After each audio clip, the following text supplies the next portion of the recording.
नमस्कार विद्यार्थियों, ऑनलाइन कक्षा में आपका स्वागत है। बीए पाठ प्रथम के किरातार्जुन नियम के प्रथम सर्ग का हम अध्ययन कर रहे थे। पिछले वीडियो में हमने पढ़ा कि जो बनेचर है वो दुर्योधन की राजव्यवस्था का पता लगा करके वापस से द्वैत वन में युधिष्ठिर के समक्ष उपस्थित होता है और वहाँ के सारे वृत्तांत का वर्णन करता है। उस वनेचर के वृत्तांत का वर्णन करने के बाद उसको पुरस्कार आदि देकर सम्मानित किए जाने के बाद जो वनेचर है वो चला जाता है और जो युधिष्ठिर है वो द्रौपदी के कक्ष में प्रवेश करके अपने भाइयों के समक्ष वह संपूर्ण वृत्तांत को बताता है। तब दुर्योधन की राजव्यवस्था की समृद्धि आदि को जानकर द्रौपदी के मन में क्या विचार उत्पन्न होते हैं, इस विषय में आज हम जानकारी प्राप्त करेंगे। श्लोक है, निशम्य सिद्धि द्विषताम अपाकृति ततः ततश्च विनियंतुम अक्षमा नृपस्य मन्यु व्यवसाय दीपनी रुद्र उदाजहारे द्रुपद आत्मजा गिरह। द्रुपद आत्मजा द्रौपद राजा की पुत्री द्रौपदी। ततः इसके बाद द्विषताम सिद्धिम निशम्य शत्रुओं की उस समृद्धि या सफलता को सुनकर के अपाकृति ततस्तस्या तथा उन शत्रुओं से प्राप्त होने वाले अपमान किस तरह का कि जो पांडव हैं उनका राज्य छीन करके उन्हें वन में भेज दिया गया था। तो द्रौपदी उन दुर्योधन आदि के राज्य की सफलता या समृद्धि को सुनकर उनके द्वारा छीन लिए गए राज्य आदि के अपमान को विनियंतुम अक्षमा सहन करने में असमर्थ होते हुए नृपस्य मन्यु व्यवसाय उद्दीपनी उस राजा युधिष्ठिर के मन्यु क्रोध और उस उद्योग को उद्दीप्त करने वाली गिरह वाणी को उदाजहार कहना प्रारंभ किया। या इस प्रकार की वाणी को कहा कि जब युधिष्ठिर वनेचर की बात को सुनकर द्रौपदी के कक्ष में प्रवेश करता है तो वह जब दुर्योधन की राजव्यवस्था का वर्णन करता है तो उसकी बातों को उन बातों को सुनकर के जो द्रौपदी है वो बहुत अधिक क्रोधित होती है और उन सब चीज़ों को उसको स्मरण हो जाता है जो कौरवों ने पांडवों के साथ जो व्यवहार किया था, चाहे वो चीर हरण हो, चाहे जुए का खेल हो, चाहे लाक्षागृह हो। तो उन सभी अपमानों को, क्योंकि आज उन्हीं की वजह से वो वन में दर दर की ठोकरें खा रहे हैं, तो शत्रु की सफलता को सुनकर उन शत्रुओं से प्राप्त अपमानों को सहन करते में असमर्थ होते हुए उस द्रौपदी ने नृपस्य मन्यु व्यवसाय उद्दीपनी इस राजा युधिष्ठिर के क्रोध तथा उस उद्योग को बढ़ाने वाली गिरह उदाजार है ऐसी वाणी को कहा या ऐसे कड़वे वचनों को बोलना प्रारंभ किया। क्या कहती है द्रौपदी, आगे देखिए। भवादृशेषु प्रमदा जनोदितम भवत्य अधिक्षेप इव अनुशासनम तथापि वक्तुम व्यवसायन्ति माम निरस्त नारी सम्या दुरादय। कि प्रमदा जनोदितम भवादृशेषु आप जैसे बुद्धिमान राजा के लिए स्त्रियों के द्वारा कहे हुए अनुशासन इस प्रकार के कर्तव्य कर्म वाले जो वचन है भवत अधिक्षेपई आपके अपमान के समान है। तथापि फिर भी वक्तुम व्यवसायति माम निरस्त नारी समय दुरादय, फिर भी दुरादय जो असहनीय मानसिक व्यथाएं हैं, मानसिक पीड़ा हैं, वो निरस्त नारी समय नारी जनोचित लज्जा ब्रीड़ा आदि को दूर करने वाली जो मानसिक दुख मुझे प्राप्त हैं कौरवों से, वो बुरी स्मृतियाँ माम वक्तुम व्यवसायति मुझे तुम्हें इस प्रकार कहने के लिए प्रेरित कर रही हैं। यहाँ पर जो द्रौपदी है वो ऐसे वचन कहती है ताकि जिससे कड़वे वचन है और वो नहीं कहना चाहती है, लेकिन फिर भी वो इसलिए कह रही है कि युधिष्ठिर के क्रोध को दीप्त करने के लिए कि शत्रुओं ने हमारे साथ इतना अपमान किया है और उनके कारण आज हम इस तरह से वन में भटक रहे हैं तो तुम्हें उनसे बदला लेना चाहिए। क्यों तुम्हें हमारी इस दशा को देख करके उन शत्रुओं के ऊपर क्रोध नहीं आता है। क्या कहा है, भवादृशेषु प्रमदा जनोचितम, कि आप जैसे क्षत्रिय कुल के अभिमानी राजा के लिए एक स्त्री के द्वारा कहे गए इव अनुशासनम भवति अभिक्षेप है, कर्तव्य कर्म के जो वचन है वो एक अपमान के समान है कि आप स्वयं समझदार हैं, फिर भी यदि मैं आपको किसी प्रकार के आपके कर्तव्यों का स्मरण कराऊं तो वो एक तरह से अपमान है। फिर भी किंतु दुरादय निरस्त नारी समय एक स्त्री जनोचित जो विनय है, शीलता है या लज्जा है आदि को दूर करने वाली जो मानसिक व्यथाएं हैं वो मुझे तुम्हें इस प्रकार से कहने के लिए प्रेरित कर रही हैं। आगे देखिए श्लोक, आखंड तुल्य धामवि चिरम धृताम भूपतिभि स्ववंशजयी त्वया आत्महस्तेन मही मदच्युता मतगंजेन सृग इप अवर्जिता। क्या कह रही है द्रौपदी, आखंड तुल्य धामवि, इंद्र के तेज के समान तेजस्वी, स्ववंशजयी भूपति, आपके वंश में उत्पन्न राजाओं के द्वारा चिरम चिरकाल तक आखंड धृता, इस पृथ्वी को चिरकाल तक धारण किया गया था, यह इसका पालन किया गया था, संरक्षण किया गया था। महिम तेन मही, उसी पृथ्वी को आज त्वया आत्महस्तेन, तुमने अपने हाथ से मदच्युता, उसी प्रकार से त्याग दिया है जैसे मतगंजेन मदच्युता, मदमस्त जो हाथी है, सृग इप अपवार्जिता, वो अपने सिर पर डाली गई फूलों की माला को फेंक देता है। कि ऐसा हाथी जिसके सिर से मद का स्राव हो रहा है, ऐसे हाथी के सिर पर जब फूलों की माला डाली जाती है तो वो उस माला को जैसे उठाकर फेंक देता है, उसी प्रकार तुमने इंद्र के समान तेजस्वी जो राजा हैं वो तुम्हारे इस जो कुरुवंश में उत्पन्न हुए हैं, ऐसे राजाओं के वंश में उत्पन्न होने के बाद भी जिन्होंने कि चिरकाल तक चारों ओर से समुद्र पर्यंत इस पृथ्वी पर शासन किया था, लेकिन आज तुमने अपने हाथों से इस पृथ्वी को उसी प्रकार से त्याग दिया है जैसे मानो मदमस्त हाथी अपने सिर पर डाली गई किसी फूलों की माला को फेंक देता है। यहाँ पर द्रौपदी उन चीज़ों को स्मरण कराना चाह रही है युधिष्ठिर को कि किस तरीके से तुमने अपने जो राज्य अधिकार था, जो राज्य के तुम अधिकारी थे, आज तुमने खुद ही उस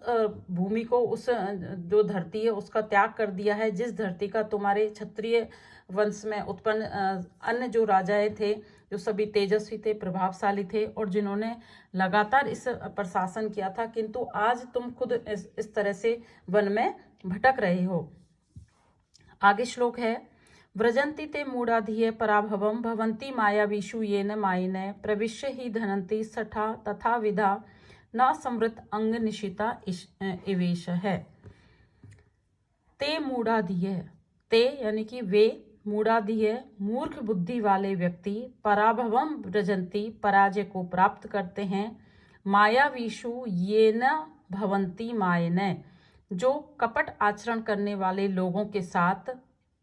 वैसे कपटता का आचरण नहीं करते। ते मूढ़ाधिय कि वे मूर्ख बुद्धि वाले व्यक्ति, पराभवम व्रजंती पराजय को प्राप्त करते हैं, ये मायावीसु ये न मायने जो कपट या धूर्त आचरण करने वाले लोगों के साथ वैसा ही व्यवहार नहीं करते हैं ही, क्योंकि सठा जो दुष्ट लोग हैं, जो धूर्त लोग हैं, वो तथा विधा प्रविश्य ही धनंती उन लोगों को उसी प्रकार से नष्ट कर देते हैं जैसे न संवृता अंग निशिता इशेव है,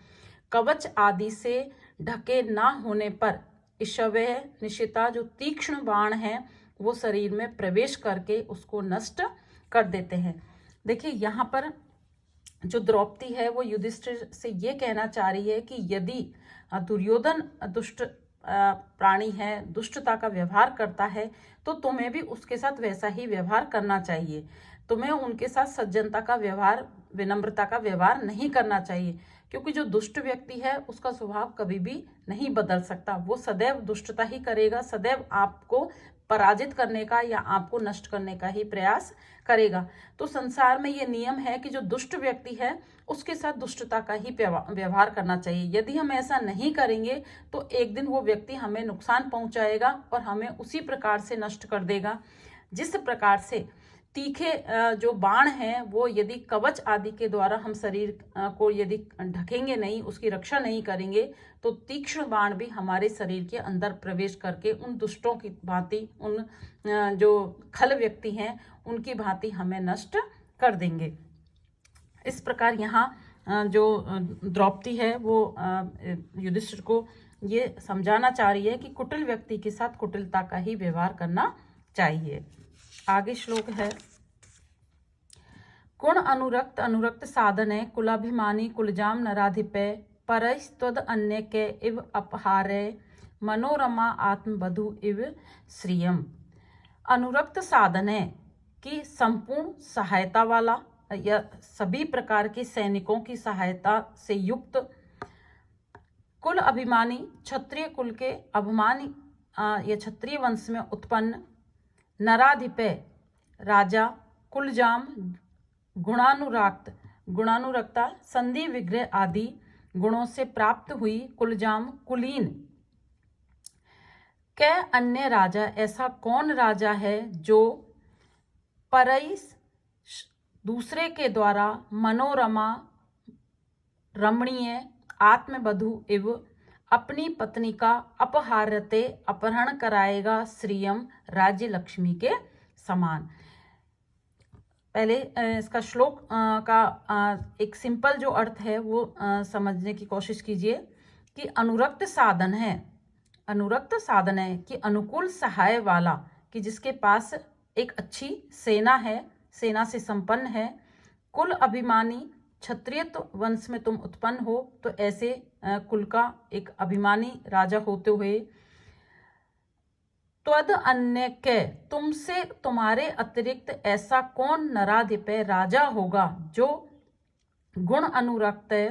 संधि विग्रह आदि इन 6 गुणों से अनुराग रखने वाली, कुलजाम कुल क्रम से,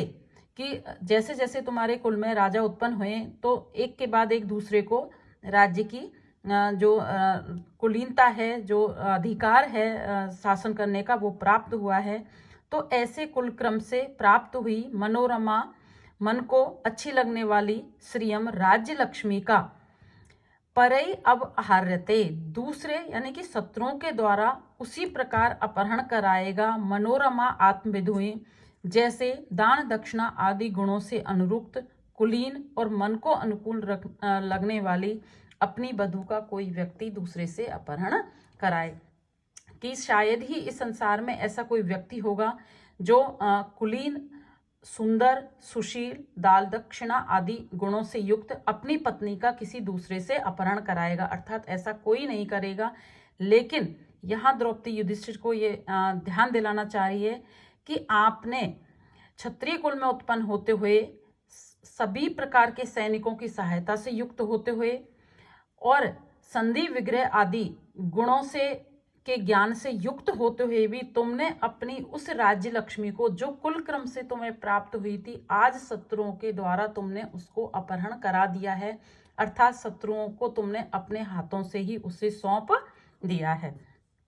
इस प्रकार से यहाँ पर जो द्रौपदी है वो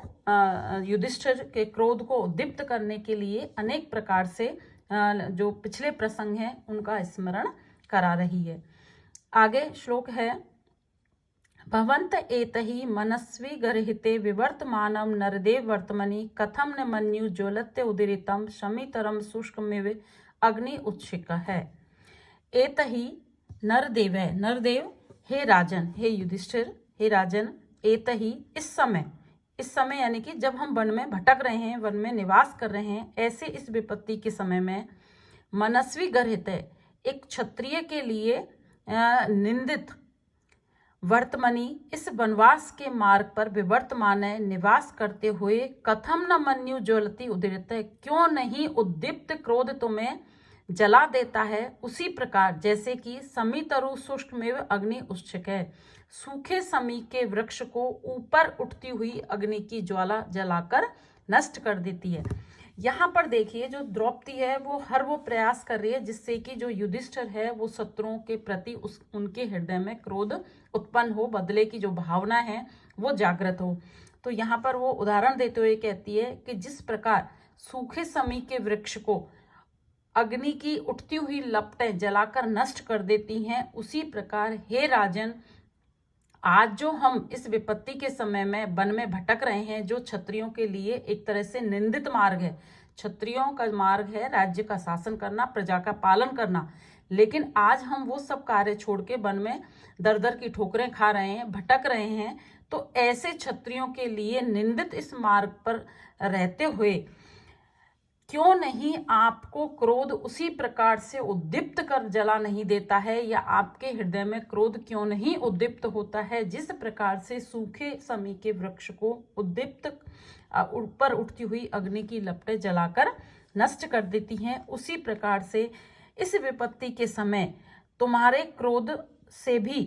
तुम्हें भी ये ऐसा क्रोध होना चाहिए ताकि शत्रु के विनाश के लिए तैयार हो जाएं, शत्रु के विनाश के लिए तुम्हें प्रस्तुत हो जाना चाहिए। या क्यों नहीं तुम्हारे अंदर शत्रु से बदला लेने की भावना या क्रोध है वो उद्दीप्त होता है। इस प्रकार द्रौपदी अनेकों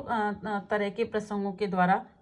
युधिष्ठिर को क्रोध को उद्दीप्त करने वाली वाणी को बोलती है। आगे के वीडियो में हम इसके जो आगे का प्रसंग है उसके बारे में जानकारी प्राप्त करेंगे। धन्यवाद।